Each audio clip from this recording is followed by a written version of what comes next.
Friend, आज हम पढ़ने वाले हैं संज्ञा टॉपिक को। ये बेसिकली एक ऐसा टॉपिक है जिसके बारे में इसका परिभाषा तो सबको याद रहता है बेसिकली। तो चलिए संज्ञा पढ़ने वाले हैं कि संज्ञा कहते किसे हैं। देखिए, तो संज्ञा हम किसे कहते हैं? नामों को संज्ञा कहते हैं। हो सकता है कि वह किसी व्यक्ति का नाम हो, किसी वस्तु का नाम हो, किसी स्थान का नाम हो, या किसी प्राणी यानी कि जीव का नाम हो, या किसी भाव के नाम हो। यानी कि वस्तु, व्यक्ति, स्थान, प्राणी के नामों को हम क्या कहते हैं? संज्ञा कहते हैं। जैसे कि राम भी क्या? एक संज्ञा है। गीता भी संज्ञा है। पटना भी संज्ञा है, एक किसी स्थान का। दिल्ली भी संज्ञा है। बुढ़ापा भी संज्ञा है। अब देखते हैं संज्ञा के कितने भेद हैं। तो संज्ञा कितने भेद हैं? संज्ञा के 5 भेद हैं। कितने? 5। कौन कौन से? व्यक्तिवाचक संज्ञा, जातिवाचक संज्ञा, समूहवाचक संज्ञा, भाववाचक संज्ञा, द्रव्यवाचक संज्ञा। अब देखते हैं कि व्यक्तिवाचक संज्ञा कहते किसे हैं। देखिए, जो किसी व्यक्ति वस्तु के नाम का बोध कराता है, जो किसी बेसिकली खास व्यक्ति या फिर खास वस्तु के नाम का बोध कराता है, उसको हम कहते हैं व्यक्तिवाचक संज्ञा। जैसे कि राम क्या है? व्यक्तिवाचक संज्ञा है। गंगा व्यक्तिवाचक संज्ञा है, क्योंकि गंगा एक है और वो भी खास है। अगर हम कहते हैं कि नदी, तो नदी एक नहीं, बहुत सारी नदियां हैं। उसके बाद पटना किसी खास स्थान का नाम है। अब हम देखते हैं कि जातिवाचक संज्ञा किसे कहते हैं।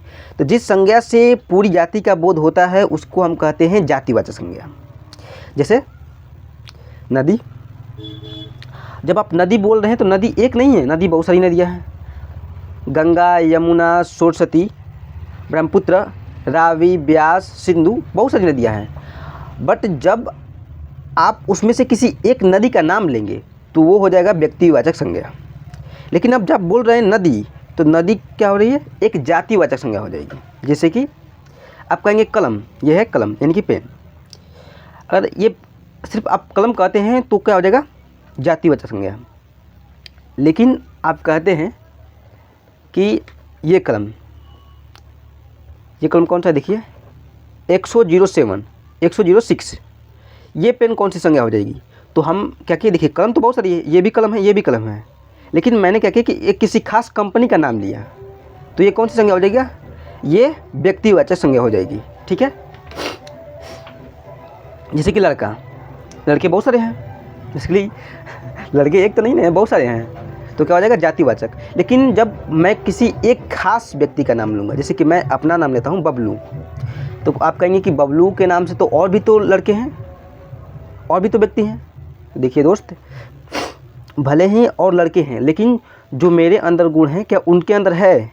आप देखेंगे नहीं होगा। जो उनके अंदर गुण है वो मेरे अंदर नहीं है, तो इसीलिए क्या हो जाएगा? बबलू क्या हो जाएगा? व्यक्तिवाचक संज्ञा हो जाएगा। और लड़का जातिवाचक। वैसे ही होगा लड़की में भी। किसी लड़की का नाम रहेगा जैसे कि प्रिया, तो प्रिया क्या हो जाएगी? व्यक्तिवाचक संज्ञा। और लड़की जातिवाचक संज्ञा। अब पर्वत भी बहुत सारे हैं, जैसे कि हिमालय पर्वत, सतपुड़ा, यूलार पर्वत, बहुत सारे पर्वत हैं। लेकिन जब उसमें से किसी आप एक का नाम लेंगे तो क्या हो जाएगा? व्यक्तिवाचक संज्ञा। लेकिन जब आप सिर्फ पर्वत कहेंगे तो उसमें उसकी पूरी जाति ना आ रही है, तो क्या हो जाएगा? जातिवाचक संज्ञा। समूहवाचक संज्ञा। आप देखते हैं कि समूहवाचक संज्ञा किसे कहते हैं।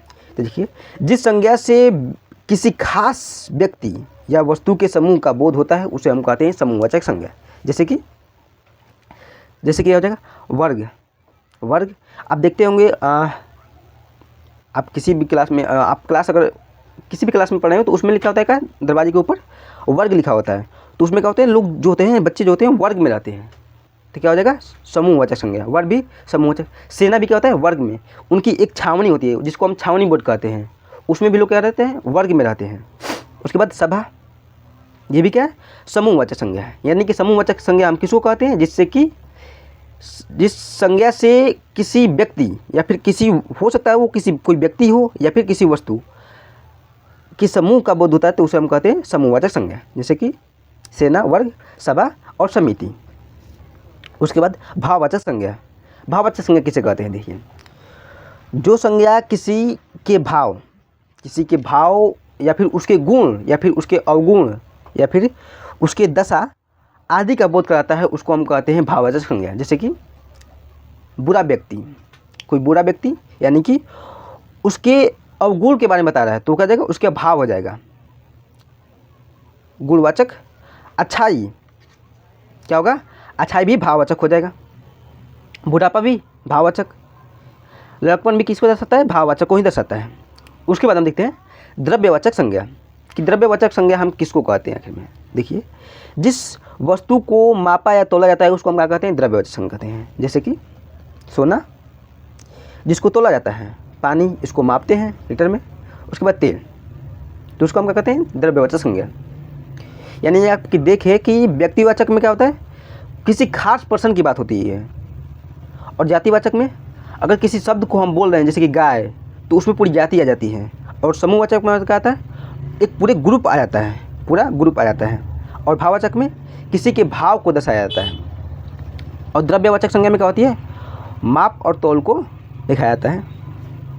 ठीक है, मैं इसका ऑब्जेक्टिव क्वेश्चन खुद कराऊंगा और आप देखिएगा कि आप अच्छे से बना पाएंगे ऑब्जेक्टिव क्वेश्चन। ठीक है, अगर आप अभी तक अपना YouTube channel VKR teacher centre को सब्सक्राइब नहीं किए हैं तो आप जरूर सब्सक्राइब कर लीजिए, क्योंकि यहाँ पर आपकी क्लास 12th की बेसिकली आर्ट स्ट्रीम की पूरी तैयारी कराई जाती है। ठीक है, मिलते हैं अगले क्लास में। जय हिंद।